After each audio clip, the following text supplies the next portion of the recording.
Today on Pro Church Daily, we're talking about 7 ways your church can increase your sermon downloads. Well, hey there, and welcome to Pro Church Daily, the show where in 10 minutes or less you get a daily dose of tips and tactics to help your church share the message of Jesus while we try and navigate the biggest communication shift we've seen in the last 500 years. I'm your host, Max Thrills, joined as always by the boss man, it's Brady, Shearer, and today we're talking about 7 ways to increase your church's sermon downloads. We want more people to listen and view your church's sermon. Yeah. Beyond Sunday morning. We've got 7 ways to do that, so let's dive right in. The first way is a strategy that I've titled bonus links. There are a number of different locations across different digital entities that are connected to your church that you're using where you can inject what I call bonus links to point people to your church's sermons. Right. So for instance, in your Twitter bio, you are given a link. Now, I recommend pointing that link to your main website. But what's cool about the Twitter bio is that you can include additional links in the biography itself. Okay. So a lot of software companies will do this where they'll be like, their link that's in their Twitter profile will link to their main website, and then they'll have their status page in their bio. Right. So that way they can have more than one link in their Twitter profile. Similarly, I would encourage your church, put a link to your sermons in your bio. Just say,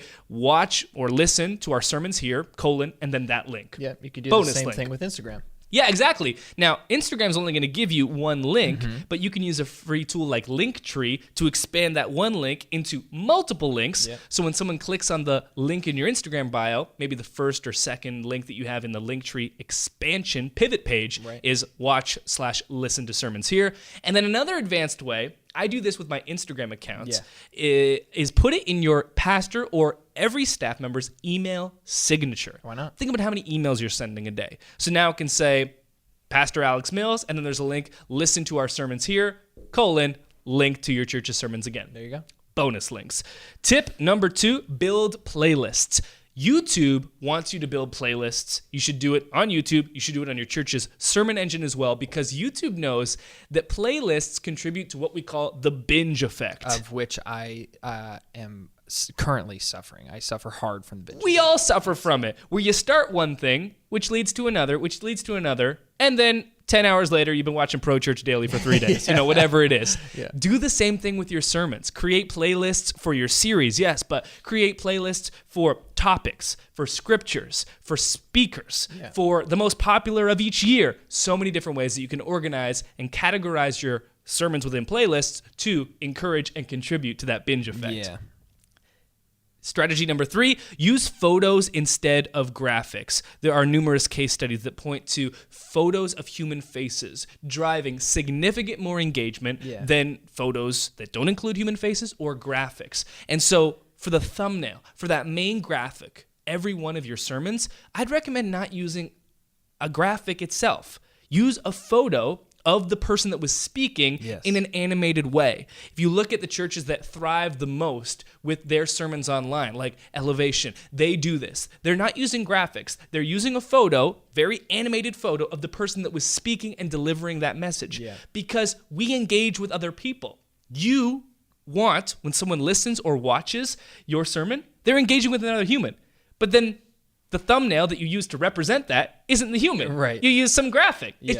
It's disconnected, and it's also not as effective. So swap out that graphic for a photo. And if you're a smaller church, like the church that I pastor, and it's not feasible for you to take photos every Sunday, maybe mark out 4 Sundays. Maybe do this a few times a year and just take a bunch of photos that Sunday. And then before you know it, you're going to have a catalog of a lot of images. Yeah, a lot of them were from that one day, but you can cycle them around and move them around, and you can reuse those images for that same speaker for all of your different sermon series. It's called batch producing. We do it for Pro Church Daily. You can do it at your church. Very, very efficient. Number 4, convert listeners to subscribers. I dug into the data for Pro Church Daily this morning on the iTunes Analytics app. 93% of Pro Church Daily's listens in the Apple Store, in Apple Podcasts, come from subscribers.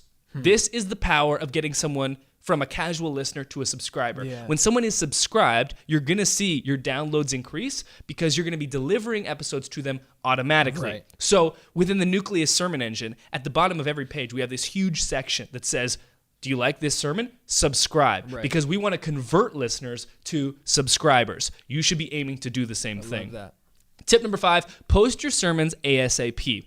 I would recommend posting them on Sunday or, at the very least, Monday, while it's still fresh in the mind of your listeners. We've found that with Pro Church Daily, a lot of people listen to Pro Church Daily in their routine. I mean, it is a daily show on weekdays. Maybe you're driving into the church office. You're listening to Pro Church Daily because your commute is 10 minutes or less, as is Pro Church Daily. And so that pairs nicely together. Similarly with your message, if you post on the same time every single week, people are going to begin to integrate that within their routine. Yeah. If you're posting delayed posting, if you're not posting consistently the same time, people will not be able to integrate it into their routine, and so they're not going to listen as consistently because you're not being consistent with your publishing, so they can't stay consistent with their listening. Yeah. Post ASAP and post consistently. Nice. Tip number 6, create a unique page for every sermon. If you want to increase your downloads, you need to show up in Google more. So show up in search engines more frequently by dedicating a unique page on your website in your sermon engine to every single sermon and message that you have.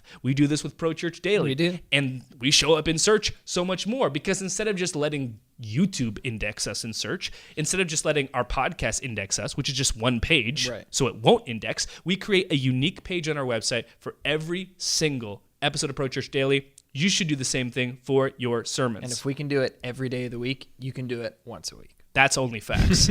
And finally, tip number 7 is a sermon engine. Stop voluntarily sending people to YouTube, to Vimeo, or any other third-party platform that isn't your website. If you want to keep people listening more and engaging more, create a platform where it's easy for them to do that. Yeah. They're watching on YouTube, and the next video that gets suggested to them is some dumb cat video. Yeah. It's not your sermon. If they're on your sermon engine, the next video that's going to be suggested is the next video in that playlist. Yeah, which you've curated. You get to dictate which one that is. You're in charge because it's your home base. Yeah. Almost every church does this. They work so hard on their message. They create this amazing 30-minute, 60-minute if you're message of Jesus. Pentecostal, 120 minutes. 120 minutes. And then they're like, leave our website.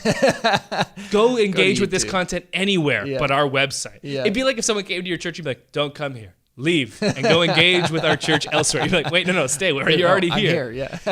We've created the Nucleus Sermon Engine for this exact purpose. Yeah. It's 100% free to build for 30 days, no credit card required. And we've actually put together an amazing bundle called the Essential Sermon Engine Bundle. It includes a free trial to the Nucleus Sermon Engine, but it also includes a number of other free resources in there. 21 ways to increase your sermon downloads. We just talked about 7. There are 14 more included in there.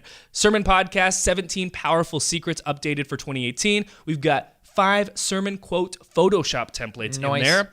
The anatomy of an optimized sermon page. That's 4 different infographics. And then, of course, the free trial to the Nucleus Sermon Engine. It's the Essential Sermon Engine Bundle. It's free. The best way to increase the downloads for your podcasts is to create the sermon engine for your sermons. Head to the link in the show notes to get in touch with that, or you can go directly to nucleussermonengine.com. Nice. Check it out. That'll do it for this episode of Pro Church Daily. We'll see you next time. Hey, thanks for watching this episode of Pro Church Daily. Make sure that you subscribe to this channel so you never miss another one. And don't you dare leave this page until you've liked this video. Smash the like button. Smash it! There it is. Sandy, do you love me? Are you riding? Say you never ever leave from beside me. 'Cause I want you and I need you. You want more of this? I'm down for you Subscribe. always.